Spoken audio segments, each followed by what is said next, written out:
Hello, I'm Ollie and this is Criminally, where I talk about crime, pulp, horror, that kind of thing. Today, Doctor Who, Eurovision and the most unhinged book I've ever read. It's my weekly wrap-up.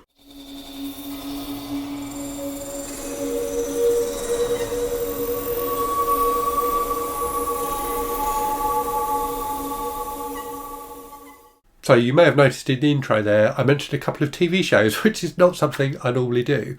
I have said in videos I've made before where I talk about how I manage to read as many books as I do, that the main reason I read as much as I do is because I don't do much else. You know, my leisure time is typically devoted to reading. I don't play video games much. I don't watch movies much, and I certainly don't watch much TV. This week I have watched quite a lot of TV. I've watched 3 different things on TV and really enjoyed all of them.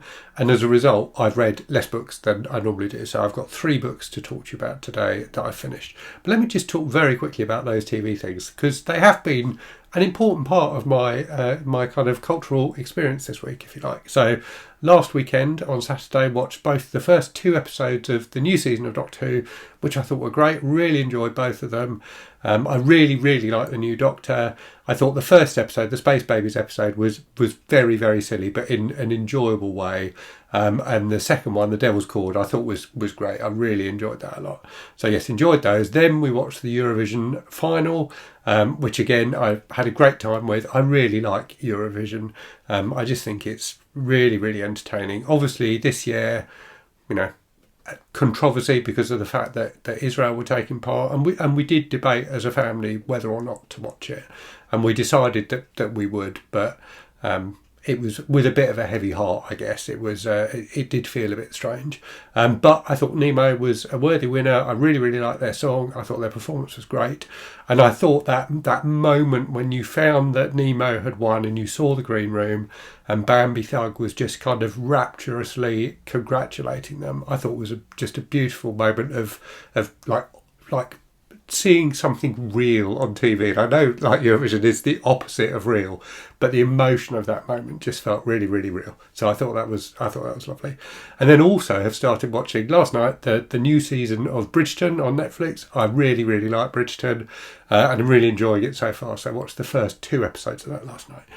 Anyway, that's enough TV stuff. I've probably lost loads of viewers by talking about TV rather than books, so let's talk about books. Okay, so 3 books to talk to you about then. And let's start with that most unhinged book I've ever read. So this was a book called Eat Them Alive by Nace, which I mentioned briefly in this video last week, I think. So this is a paperback from hell, one of those books that's long out of print. Only had, I suspect, a limited print run, so second-hand copies of it tend to go for quite a lot of money. It is now available on archive.org as a basically literally photographs of the pages of a paperback book, and that's how I read it. It was bonkers. I'm going to do like a full review video of this book, but it was absolutely insane. It's basically about a guy who hates the world for very valid reasons, and when there's like an earthquake or something like that, and these giant praying mantises come out of the ground and start attacking people, he manages to kind of befriend one of these giant praying mantises and like make it his pet. And the rest of the book is him and this giant praying mantis kind of wandering around, and him using this creature to act out his fury at the world by basically killing people. It was such a strange book because I just couldn't figure out like the angle that Nace, the writer, was coming from in writing it. Really graphic, just bizarre, but definitely worth reading. So yes, I'm very glad to have read that. I then also read, for my ongoing read through of the Patricia Highsmith books that I'm doing with Anne from the channel and Novella, we read book 4 in the Ripley series, The Boy Who Followed Ripley. I really like this one. So the 3rd book in the Ripley series, weirdly, is, Ripley's in it, but it doesn't really feel like a Ripley book. This one follows much more closely on from the events of the 2nd book in the series. So Ripley is this American guy who's living in Europe, who is basically like a con man. So he's involved in all sorts of different confidence tricks, but he's also just like a sociopath. And in this one, this teenage boy who's run away from his family kind of befriends Ripley and like looks up to Ripley. And just the relationship between the two of them was really, really interesting. With this, you could see like the startings of a character like Ripley in this teenage boy. I thought it was really, really good. The other thing that was interesting about it was it really placed itself in a time period. So it was written in the 70s. It's set in the 70s in Europe, and there were just tons of references, weirdly, to the extent it was almost slightly distracting, to the Lou Reed album Transformer. Like lots of bits where they like quoted lyrics from it and where characters were listening to it and things like that. It was a bit weird, but I really liked that album, so I quite enjoyed the fact that it was included. If it had been an album I didn't like or didn't know, I suspect it would have really annoyed me. But as it was, I quite enjoyed that. And then for Horror Mayhem, I realised that I hadn't read. So week 2 of Horror Mayhem was Movie Week. My kind of main pick for like a movie themed book for Horror Mayhem was this Flicker by Theodore Rorschach, but I actually read that in week 1. So I decided to find something I had that would fit that kind of movie prompt. So I read the novella Who Goes There by John W. Campbell, which is the story that inspired the movie The Thing from Another World, and then John Carpenter's The Thing as well.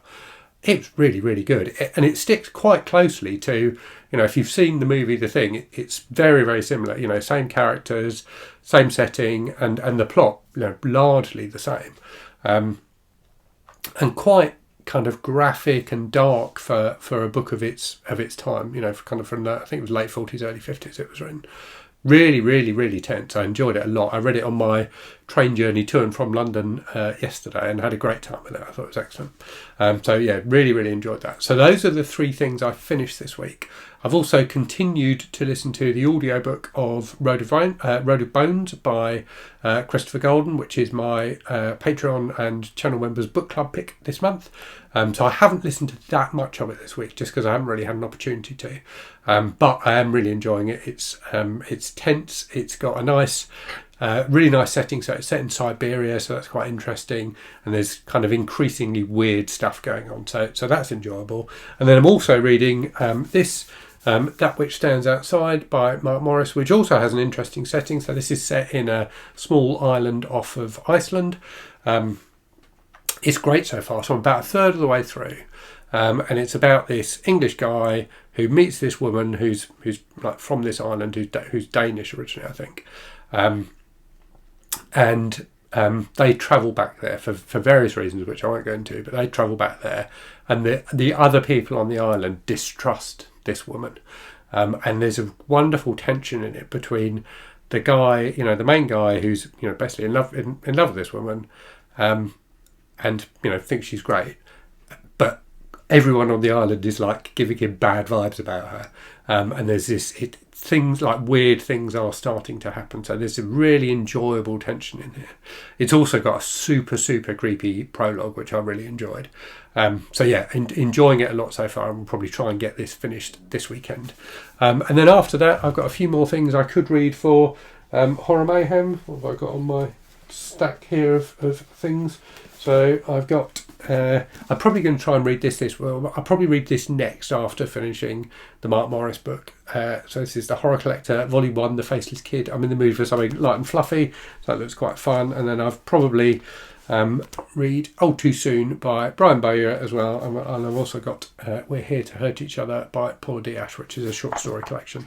So probably give those 2 things a go as well. So in terms of channel stuff then, what have you had in the last week? So you've had my video where I talked about giving up my Kindle. So trying to get out of the Amazon ecosystem. And this really started as like a thought experiment almost in my head of me trying to figure out what would it take for me to break away from Kindle? Is it even possible? So I made a video about that, which has been successful. So lots of people have watched that video, had lots of comments on it. Some people... quite not negative comments exactly, but questioning, why I'm doing that and saying that, Amazon is just a fact of life basically. And I think that's true to an extent, but we can all make choices about the companies we support, with our purchases and things like that, can't we? So yes, so that video's done well. I've also did a review of I Who Have Never Known Men by Jacqueline Hartman. I did a video talking about horror comics that I am reading or recommend for Horror Mayhem. And I did my announcement video for June on the Range. So June on the Range, a Western themed reading event coming this year, again in June, created by Michael K. Vaughan. Really, really looking forward to it. I've got a few things to read for that. I've always had a great time with my reading in June on the Range. Westerns are, aside from the Edge series, which I read a lot, Westerns are not something I've read a huge amount of in my life, and it's always nice just to focus in on a particular genre that you maybe not that familiar with, and read a few things. I always have a great time in June on the Range, and I'm sure I will again this year. In the week ahead then, so you've got an unboxing video coming this week for this device, so let me give you a sneak preview of it. You can decide when I show it to you if you want to watch the unboxing video or if I've spoiled the end of the unboxing video. The device is the Kobo Libra Color, which is a new colour e-reader from Kobo, which came out in the last few weeks. Really, really enjoying it so far. I've done a lot of reading on this week. So yeah, I'll do an unboxing video for that, and I will be at some point doing a review video. You've got a video coming from me where I talk about YA books, so some YA books and kids books that I've read, but just also the place, I guess, of YA in children's literature in the diet of adults, basically. And this was in response to a survey that I read an article about in The Guardian that said that, I can't remember the numbers now, but a high percentage of the people who read YA books are adults. I will do a review for Flicker by Theodore Rorschach. So I haven't filmed this yet, but we'll get that filmed. Oops, my bookmark just fell out. We'll get that filmed this weekend, and that will go up on Thursday. And I've got a book haul and food haul video for you. So every so often, lovely people out there send me books, but sometimes people send me food as well. So and typically, quite often, they send me weird American food, American food I wouldn't necessarily have sampled otherwise. So I've got a video where I show some books I got sent and also eat some weird American food. So if that sounds like it might appeal to you, look out for that in the week ahead. Anyway, I'll leave it there and say, as always, thanks very much for watching. Hope you're safe and well out there. Hope you're reading good stuff, and I'll speak to you again very soon. Cheerio.